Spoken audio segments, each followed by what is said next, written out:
Hi everyone, this is Neil Writer, consultant audiologist and director of ClearWax. Thank you for joining me in another demonstration video of our recently developed WAXscope. The view you just saw there actually was taken with our flagship product, the iClearScope, which is the endoscope.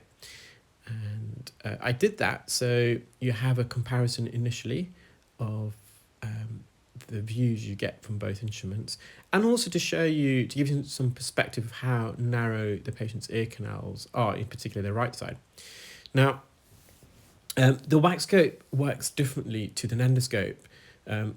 It's not designed to replace the endoscope, and in terms of the overall view when performing earwax removal, there's nothing really, in my opinion, that can compete with an endoscope.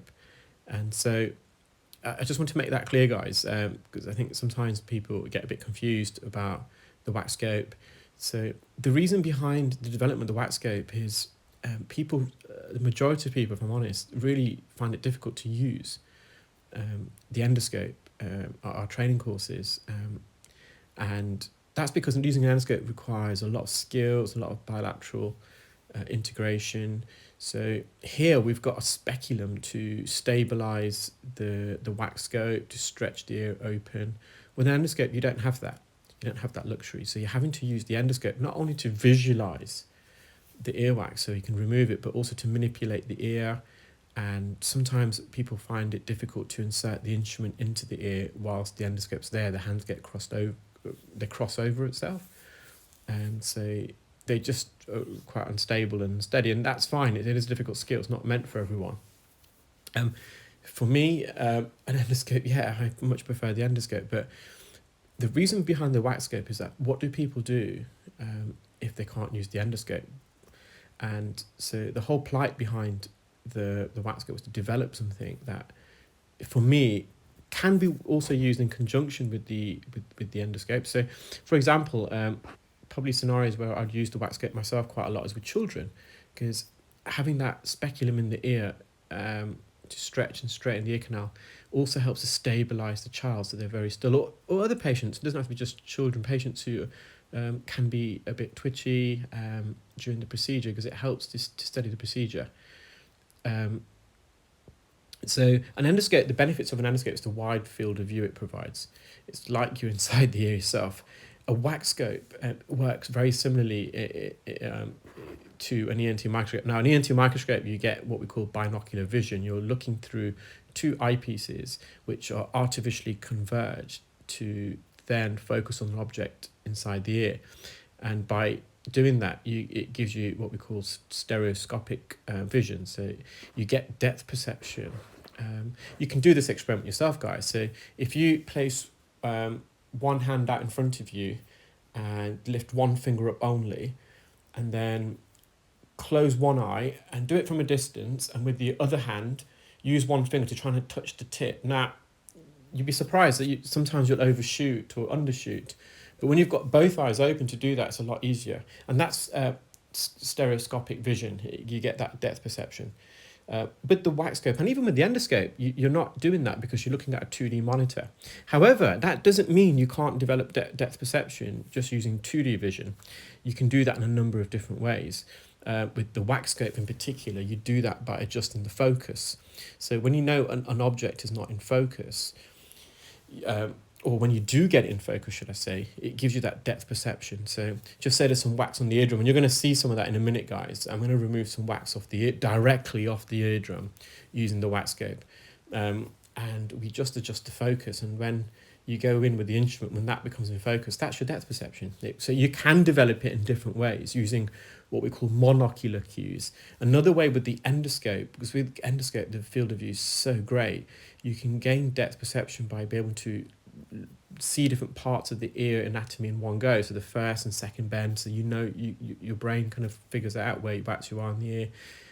When you've got the isthmus, the narrowing near the eardrum, shadows, contours, and also when you insert an endoscope in the ear, objects closer to the endoscope will be moving faster than objects further away. So if you think about when you're in your car and you're going down the motorway, the cars beside of you are going to be whizzing past, whereas objects in the distance are slower. So we call that motion parallax.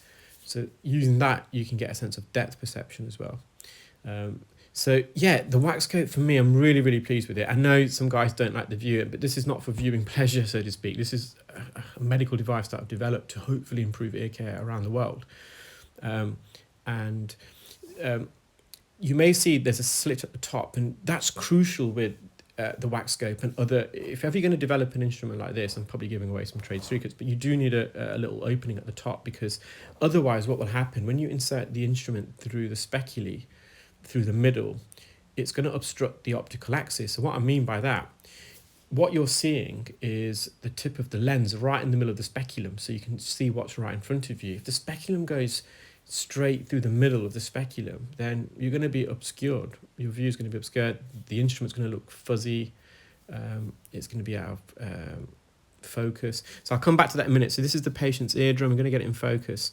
So sometimes in patients with hairy ears, you can see a few hairs go down. Now, that happens with an endoscope. I know I get loads of comments, the hairs are there, why don't you cut them away? So I would say, but with the hairs, there's little tricks as well. So I'm beginning to learn now to, when I'm inserting the speculum, is to almost push the hairs to the side and rotate so they don't get in the way. But also, you can see the hairs in the way slightly now. That reflection is all hairs. When you go in with the instrument, you actually move the hairs out of the way anyway, as you can just see. So, but that's why we've got the opening at the top, because it allows instruments to go through. You have so much more freedom of operation with the instrument. With an endoscope, you're kind of, that's one of the major benefits, is once you've got the technique, you can really manipulate the instrument in the ear. When you've got a speculum like this, obviously your movement is going to be restricted because of the speculum. Now, obviously, if you've never used a microscope before or head loops, this is kind of what you see, but this is much better than, I would say, I mean, I've got an ENT microscope at home, not at home, sorry, at the clinic. And I'm not just saying this, I'm being quite honest. And when people come on our training courses, they'll be free to compare the view between the WAXscope and the microscope. We'll set it up for them so they can have a look. For me, this is a lot better. Just for earwax, I'm not saying, obviously the WAXscope is just, the name is in the purpose, the function of the WAXscope is in the name. It's just for the WAXscope. It's up to the eardrum, and I've developed it in such a way that it's, just for the eardrum. So obviously for surgery, it's a different ball game. When you're going into the middle ear, that's a completely different ball game. But now I've used loops before. So loops, like head loops. I mean, I actually gave up with them. When I first got trained, I used head loops, and within a couple of weeks, I just felt, no, I just don't feel comfortable. Just if things are near the entrance or halfway down the ear canal, fine, they're okay. But when you go deep in the ear, it is difficult. I would have not been able to remove wax off the eardrum in the manner I did.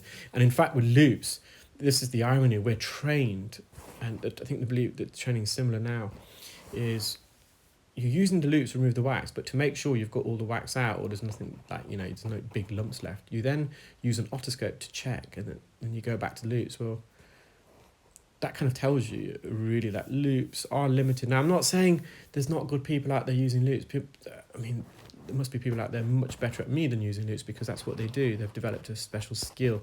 But I'm just speaking from my own experiences. So the benefits of the loops, though, is that, again, you're using a speculum, and for some people that's better because you can stretch the ear canal open and widen it. So, and I mean, in a way, the proof in the pudding will be once we launch the WAXscope. Now, we're getting inquiries from people who are using loops around the world, and obviously they're comparing the view to the WAXscope that they're getting, and they're amazed by the WAXscope. So we're really, really looking forward to get this product worldwide. That's the idea. So we're going to be launching soon. If you are interested in the WAXscope, it is actually ready, guys. We've got everything in place. I'm just finishing off some regulatory stuff, which should be finished next week, but we're just holding back because we want to launch this at the same time as our full range of instruments. Well, when I say full range, the majority, we're developing our own ear hooks, carets and ear picks, and in the future I'm also working on some really exciting suction probes, really innovative designs. I can't say much more than that at the moment, as we've got a patent filed as well, so some exciting times. So, and I've got a new app as well. So there's a lot going on. So again, that's a really good concept of the WAXscope. I've not having so with one of the negatives with the WAXscope with microscopes and head loops is that when you're removing wax from one part of the ear to the other, and you're having to move your head, and you lose focus quite easily. Now, of course, if you're experienced with that, you're going to be able to do that quite quickly. With the WAXscope, you just change focus with your finger, so it's straightforward. Well, I hope you enjoyed that video, guys. Take care, keep well.